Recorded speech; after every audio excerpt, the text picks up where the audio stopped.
Hey friends, and welcome back to A Simple Truth. Now, if you remember, we've been looking at a lot of prophecy, a lot of Jesus prophecy. And we saw that through a couple different areas. We are in a couple different books as well.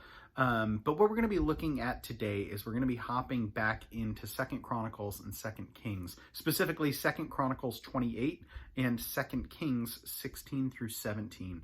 What we're also going to see here is this judgment on Israel, but then also Israel's redemption and Zion's redemption as well. So we're going to see both of that, or both of those things happening. We're going to see Ahaz, his reign, his apostasy, his death, Israel versus Judah, and how God uses them to be a thorn to one another. It's a light term for it. Beyond that, we'll see Hoshea's reign. It's tempting to look at that and think Hosea. I think it's Hoshea. I think that's how you say it. Hoshea's reign and Assyria resettling Samaria. So we'll see all of that. Once again, 2nd Chronicles 28, 2nd Kings 16 through 17. So 2nd Chronicles 28. Ahaz was 20 years old when he became king, and he reigned 16 years in Jerusalem. And he did not do what was right in the sight of the Lord, as his father David had done. For he walked in the ways of the kings of Israel, and made molded images for the Baals. He burned incense in the valley of the son of Hinnoam, and burned his children in the fire, according to the abominations of the nations whom the Lord had cast out before the children of Israel. And he sacrificed and burned incense on the high places, on the hills, and under every green tree. Therefore, the Lord his God delivered him into the hand of the king of Syria. They defeated him and carried away a great multitude of them as captives, and brought them to Damascus. Then he was also delivered into the hand of the king of Israel, who defeated him with a great slaughter. For Pekah, the son of Ramaliah, killed 120,000 in Judah in one day, all valiant men, because they had forsaken the Lord, the God of their fathers. Zikri, a mighty man of Ephraim, killed Messiah, the king's son. Azrikam, the officer who was over the house, and Elkanah, who was second to the king. And the children of Israel carried away captive of their brethren 200,000 women, sons, and daughters, and they also took away much spoil from them, and brought the spoil to Samaria. But a prophet of the Lord was there, whose name was Oded, and he went out before the army that came to Samaria, and said to them, Look, because the Lord God of your fathers was angry with Judah, he has delivered them into your hand. But you have killed them in a rage that reaches up to heaven, and now you propose to force the children of Judah and Jerusalem to be your male and female slaves. But are you not also guilty before the Lord your God? Now hear me, therefore, and return the captives, whom you have taken captive from your brethren, for the fierce wrath of the Lord is upon you. Then some of the heads of the children of Ephraim, Azariah the son of Johanan, Bechariah the son of Mishlemoth, Jehezekiah the son of Shallum, and Amazah the son of Hadlai, stood up against those who came from war, and said to them, You shall not bring the captives here, for we have already offended the Lord. You intend to add to our sins and to our guilt, for our guilt is great, and there is fierce wrath against Israel. So the armed men left the captives and the spoil before the leaders and all the assembly. Then the men who were designated by name rose up and took the captives, and from the spoil they clothed all of those who were naked among them, dressed them, and gave them sandals, gave them food and drink, and anointed them, and they let all the feeble ones ride on donkeys. So they brought them to their brethren at Jericho, the city of palm trees. Then they returned to Samaria. At the same time, King Ahaz sent to the kings of Assyria to help him. For again the Edomites had come, attacked Judah, and carried away captives. The Philistines also had invaded the cities of the lowland in the south of Judah, and had taken Beth-Shemesh, Elijan, Gederoth, Shuccoth with its villages, Timnah with its villages, Gimzo with its villages, and they dwelt there. For the Lord brought Judah low because of Ahaz, king of Israel. For he had encouraged moral decline in Judah, and had been continually unfaithful to the Lord. Also, Tiglath-Pileser, king of Assyria, came to him and distressed him, and did not assist him. For Ahaz took part of the treasuries from the house of the Lord, from the house of the king, and from the leaders, and he gave it to the king of Assyria, but he did not help him. Now, in the time of his distress, King Ahaz became increasingly unfaithful to the Lord. That is King Ahaz. For he sacrificed to the gods of Damascus, which had defeated him, saying, because the gods of the kings of Assyria helped them, I will sacrifice to them, that they may help me. But they were the ruin of him, and of all Israel. So Ahaz gathered the articles of the house of God, cut in pieces the articles of the house of God, shut up the doors of the house of God, and made for himself altars in every corner of Jerusalem. And in every city of Judah he made high places to burn incense to other gods, and provoked to anger the Lord God of his fathers. Now, the rest of his acts and all his ways, from first to last, indeed they are written in the book of the kings of Judah and Israel. So Ahaz rested with his fathers, and they buried him in the city, in Jerusalem, but they did not bring him into the tombs of the kings of Israel. Then Hezekiah, his son, reigned in his place. And 2 Kings 16 through 17. In the 17th year of Pekah, the son of Ramaliah, Ahaz, son of Jotham, king of Judah, began to reign. Ahaz was 20 years old when he became king, and he reigned 16 years in Jerusalem. And he did not do what was right in the sight of the Lord his God, as his father David had done, but he walked in the way of the kings of Israel. Indeed, he had made his son pass through the fire, according to the abominations of the nations, whom the Lord had cast out from before the nation of Israel, the children of Israel. And he sacrificed and burned incense on the high places, on the hills, and under every green tree. Then Rezin, king of Syria, and Pekah, the son of Ramaliah, king of Israel, came up to Jerusalem to make war, and they besieged Ahaz, but could not overcome him. At that time, Rezin, king of Syria, captured Elath for Syria, and drove the men of Judah from Elath. Then the Edomites went to Elath, and they dwelt there to this day. So Ahaz sent messengers to Tiglath-Pileser, king of Assyria, saying, I am your servant and your son. Come up and save me from the hand of the king of Syria, and from the hand of the king of Israel, who rose up against me. And Ahaz took the silver and gold that was found in the house of the Lord, and in the treasuries of the king's house, and sent it as a present to the king of Assyria.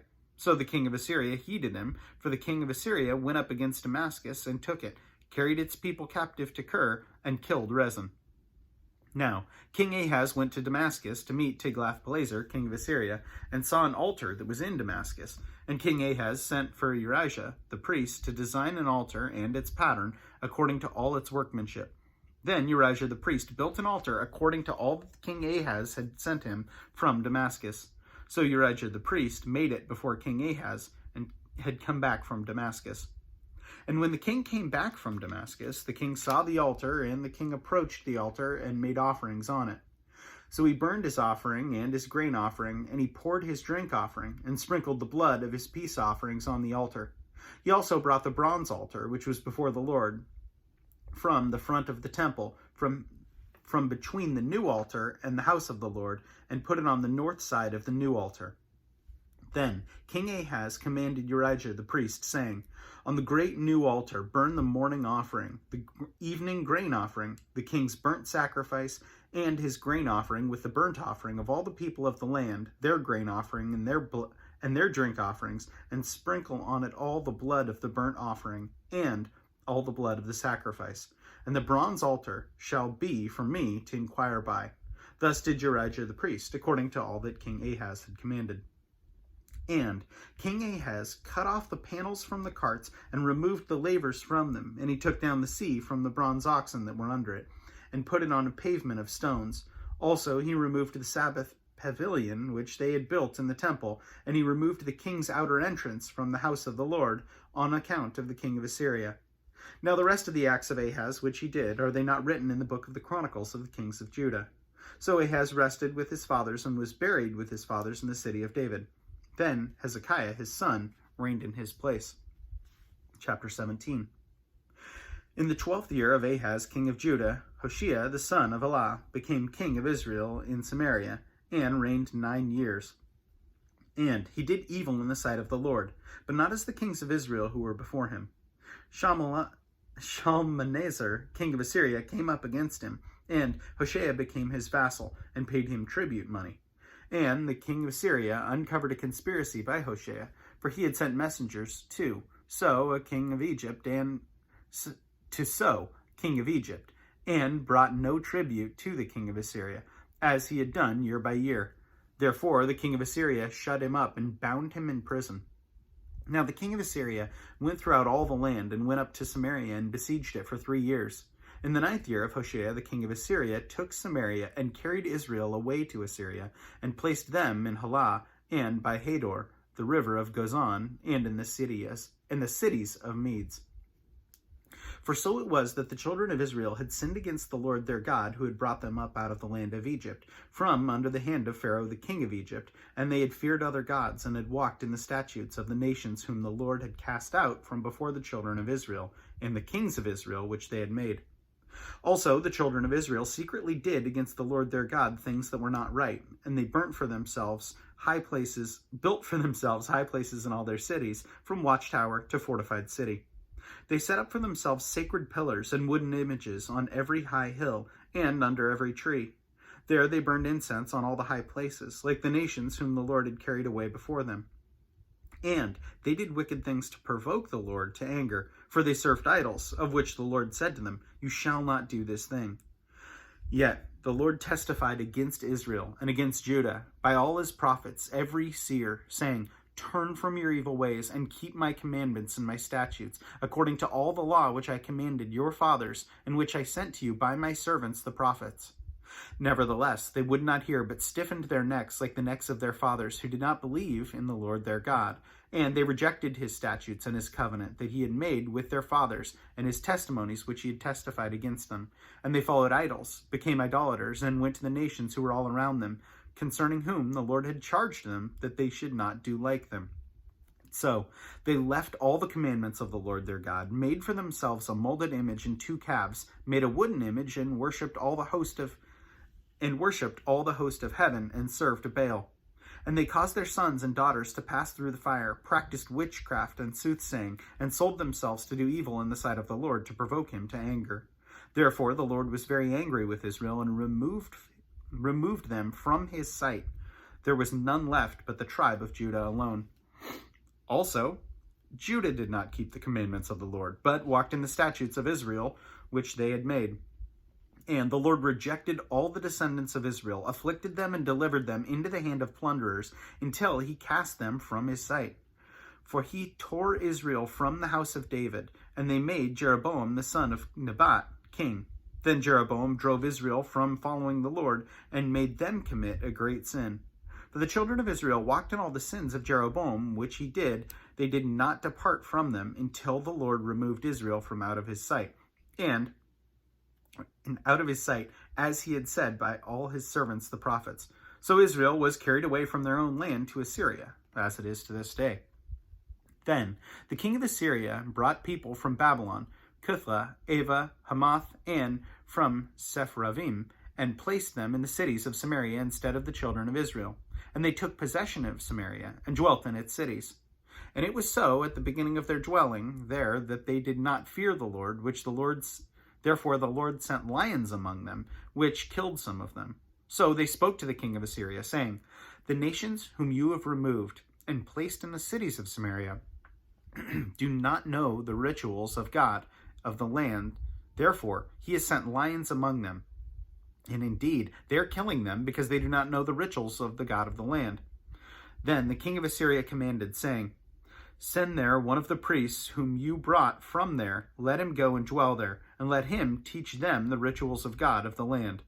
Then one of the priests whom they had carried away from Samaria came and dwelt in Bethel, and taught them how they should fear the Lord. However, every nation continued to make gods of its own, and put them in the shrines on the high places, which the Samaritans had made, every nation in the cities where they dwelt. The men of Babylon made Succoth-Benoth. The men of Cuth made Nergal. The men of Hamath made Ashima. And the Avitites made Nibhaz and Tartak. And the Sepharvites burned their children in fire to Adramelech and Anamelech, the gods of Sepharvaim. So they feared the Lord, and from every class they appointed for themselves priests of the high places, who sacrificed for them in the shrines of the high places. They feared the Lord, yet served their own gods. According to the rituals of the nations from among them, they were carried away. To this day, they continue practicing the former rituals. They do not fear the Lord, nor do they follow their statutes or their ordinances or the law and commandment which the Lord had commanded the children of Jacob, whom he named Israel, with whom the Lord had made a covenant and charged them, saying, You shall not fear other gods, nor bow down to them, nor serve them, nor sacrifice to them. But the Lord, who brought you out up from the land of Egypt with great power and an outstretched arm, him you shall fear, him you shall worship, and to him you shall offer sacrifices. And the statutes, the ordinances, the law, and the commandment which he wrote for you, you shall be careful to observe forever. You shall not fear other gods.